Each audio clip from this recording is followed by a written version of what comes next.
그런즉 씨 뿌리는 비유를 들으라.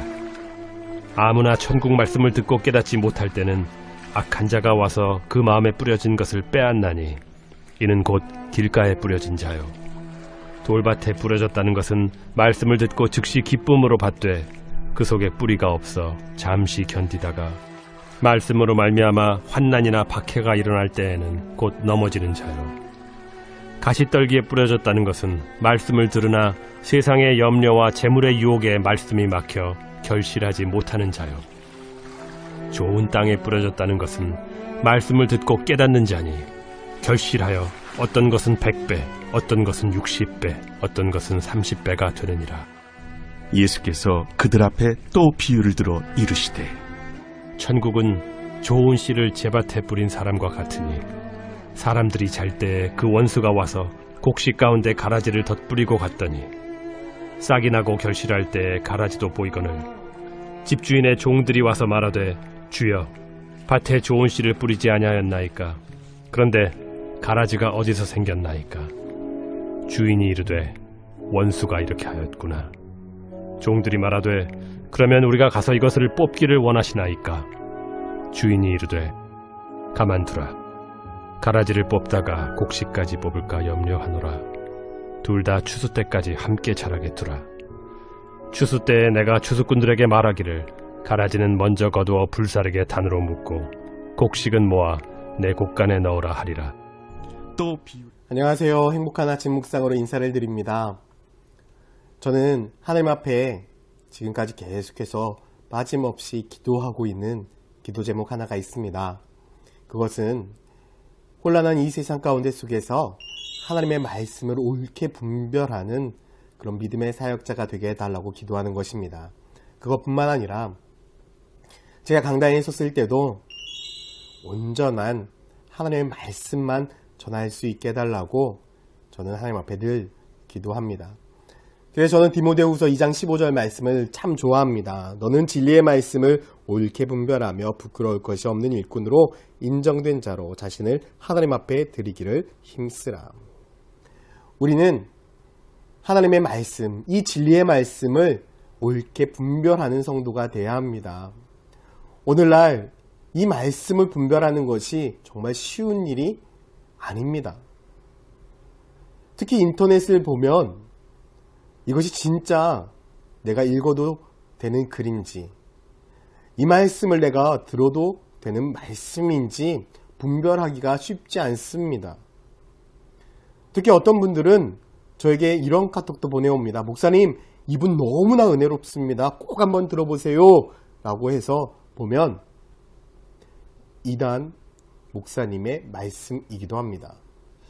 사실 우리는 진리의 말씀을 분별하기가 정말 쉽지 않습니다. 그렇기 때문에 늘 하나님 앞에 기도해야 됩니다. 하나님의 말씀을 옳게 분별하는 성도가 되게 해달라. 어떻게 하면 옳게 말씀을 분별할 수 있을까? 우리는 그것을 계속해서 들어야 되고 배워야 됩니다. 그래서 저는 이제 청년들을 시작으로 해서 우리 리더들, 그리고 교학교 교사들, 그리고 성도님들 계속해서 교회 양육을 진행하려고 합니다. 처음 교회에 등록하신 분들은 새로운 삶 양육을 시작할 것입니다. 그리고 이 새로운 삶 양육을 마치고 첫 신앙의 발걸음을 옮기는 분들, 내가 누구인지 궁금한 분들, 바로 예수님 짤이 양육을 하게 될 것입니다. 그리고 예수님 짤의 양육을 마친 다음에 어떻게 하면 믿음의 삶을 살아갈 수 있을까라고 고민하시는 분들을 위해 믿음의 삶 양육을 진행할 것이고, 믿음의 삶 양육을 마친 다음에 진짜 그리스도인의 삶이 무엇인지 우리들의 삶의 가치관과 우리들의 생각의 변화를 위하여 변화의 삶을 진행하게 될 것입니다. 그리고 우리들의 삶의 가치관이 변하고 생각이 변화된 그 삶 가운데 이제 어떻게 하면 하나님의 뜻에 순종하며 살아가는 삶을 살 수 있을 것인가에 대한 하나님을 경험하는 삶 양육을 하게 될 것입니다. 이것뿐만이 아닙니다. 우리는 계속해서 하나님의 말씀을 배워가며 하나님의 뜻을 알아갈 것입니다. 그래야만 이 혼란한 이 세상 가운데 속에서 진리의 말씀을 옳게 분별하고 하나님의 뜻을 알아서 하나님의 제자로서 온전한 삶을 살아갈 수 있기 때문입니다. 오늘 본문 말씀에도 보면 우리가 계속해서 말씀을 읽고 있는 것처럼 하나님의 말씀이 밭에 떨어집니다.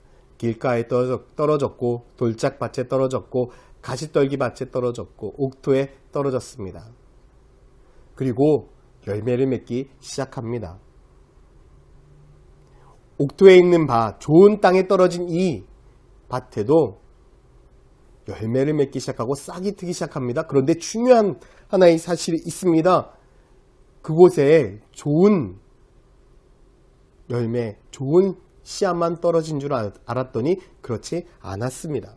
27절에 보니까 집주인이 종들이 와서 말하되 주여 밭에 좋은 씨를 뿌리지 아니하였나이까. 그런데 가라지가 어디서 생겼나이까.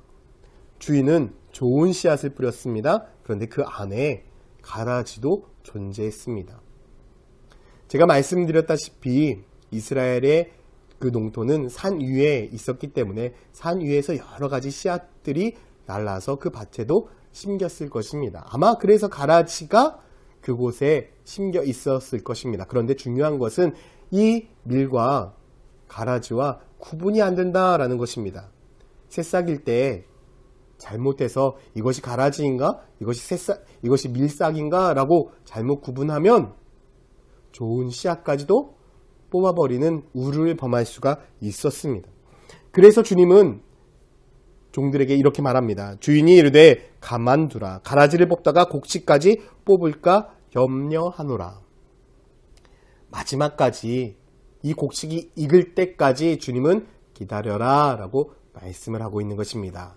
무엇을 통해 구별할 수 있기 때문에 열매를 통해 구분할 수 있기 때문에 오늘날 교회 안에도 바로 좋은 열매를 맺는 믿음의 성도들과 가라지와 같은 나쁜 열매를 맺는 사람들이 있을 수 있습니다. 바로 이단과 같은 존재들이겠죠.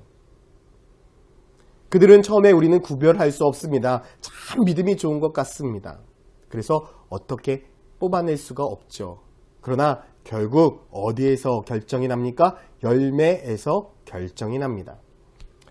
갈라디아 5장 22절부터 23절의 말씀을 보면 오직 성령의 열매는 사랑과 희락과 화평과 오래 참음과 자비와 양성과 충성과 온유와 절제니 이 같은 것을 금지할 법이 없느니라.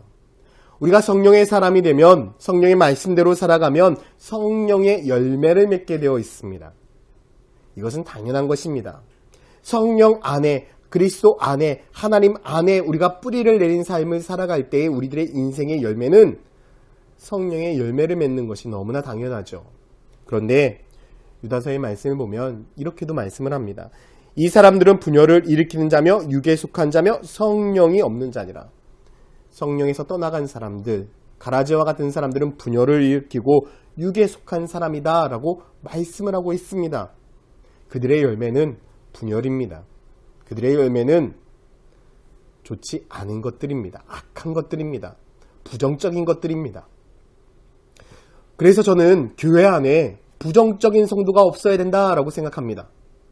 특히 신천지와 같은 이단들을 보면 그들의 말은 다 부정적입니다.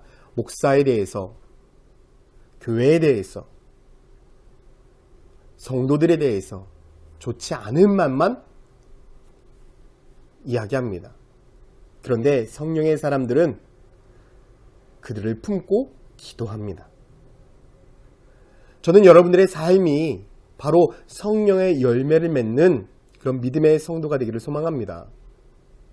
우리는 교회를 위해 기도해야 됩니다. 성도를 위해 기도해야 합니다. 우리의 인생이, 우리들의 삶이 성령 충만한 삶이 되어서 온전한 성령의 열매를 맺는 그런 믿음의 성도로 우리는 살아가야 합니다. 천안침례교회는 가라지와 같은 성도들이 단 한 명도 존재하지 않기를 소망합니다. 늘 성령의 열매를 맺는 성도들이 넘쳐나서 이 땅 가운데 그 열매를 통해서 계속해서 복음의 영향력이 땅끝까지 증거되어지는 축복이 있기를 소망합니다.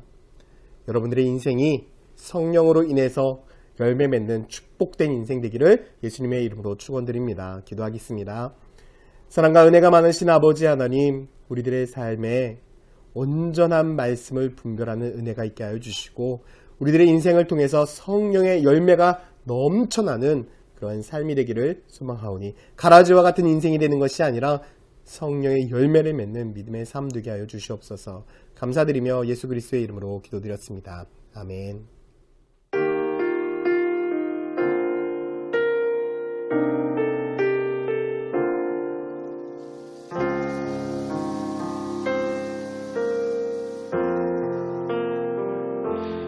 엎드려 바라보았네. 숨죽여 지켜보았네. 홀로 남겨진 예수의 십자가,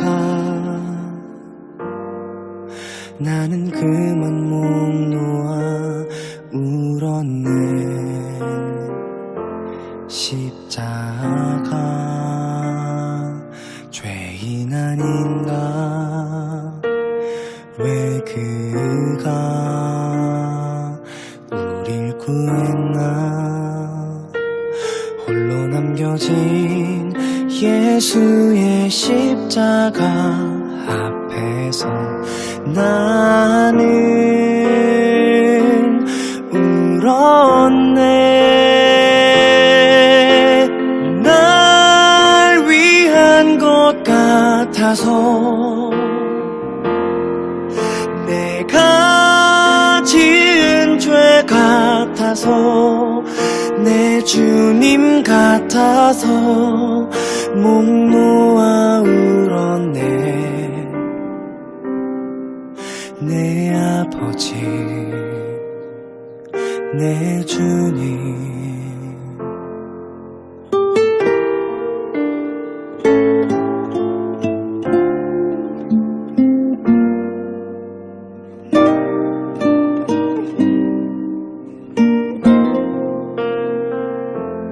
한없이 부르짖었네. 내 아버지 십자가 향해 가눌 수 없어 찢겨진 주님의 얼굴, 나는 그만 목 놓아 울었네. 내 사랑의 주님 아닌가? 내 아버지, 내 생명의 주인. 참을 수 없어 무너진 주님의 모습이 나를 보시며 울었네. 나 주님을 안으리. 그 품에 나를 안으리. 내 주를 맞으리. 오 사랑의 주님, 내 아버지, 내 주님을 날 위한 것 같아서, 내가 지은 죄 같아서, 내 주님 같아서